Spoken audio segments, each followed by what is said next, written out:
मोठी बातमी अकोल्यातनं। अकोल्यात सकाळपासनं संततधार सुरू आहे आणि सतत पडत असलेल्या पावसानं पातूरच्या झरंडी गावाचा संपर्क तुटलेला आहे। अनेक गावकऱ्यांच्या घरात पाणी शिरलेलं आहे। या क्षणाची एक मोठी आणि महत्त्वाची बातमी आपण बघतोय। अकोल्यात सकाळपासनं संततधार सुरूच आहे। पावसामुळे पातूरच्या झरंडी गावचा संपर्क तुटलेला आहे। अनेक गावकऱ्यांच्या घरात पाणी शिरलं आहे।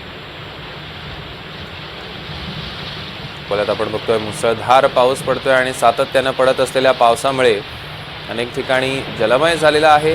पावसामुळे पातूरच्या झरंडी गावाचा संपर्क तुटलाय। अनेक गावकरी असे ज्यांच्या घरात सुद्धा पाणी शिरलेलं आहे आणि अजून सुद्धा अकोल्यामध्ये ही संततधार सुरूच आहे असं कळतं आहे। मात्र याच पावसामुळे प्रचंड अशा झालेल्या पावसामुळे हा संपर्क तुटलाय। दृश्यांमध्ये आपण बघू शकतो पातूरमधली झरंडी गावची ही दृश्य। योगेश शिरसाट आपले प्रतिनिधी आपल्यासोबत जोडले गेले, त्यांच्याकडनं अधिकचे अपडेट्स आपण घेणार आहोत। योगेश, आत्ता काय स्थिती आहे? सौरव, आज सकाळपासूनच सुरू असलेल्या अकोला जिल्ह्यात संततधार पावसामुळे मोठ्या प्रमाणात नदी नाले ओसडून वाहत आहेत। दरम्यान अकोला जिल्ह्यातील पातूर तालुक्यातील विश्व मित्र नदीला मोठ्या प्रमाणात पूर आला आहे।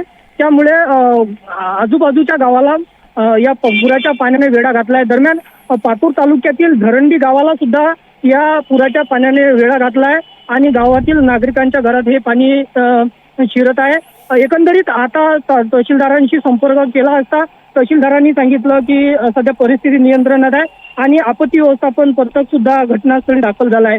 दरम्यान आतापर्यंत सध्या कुठल्याही प्रकारची कुठली हानी झाली नसल्याचंही तहसीलदारांच्या माहितीनुसार माहिती मिळाली आहे। सौरव, निश्चितच योगेश, या संदर्भातले अधिकचे अपडेट्स घेऊ।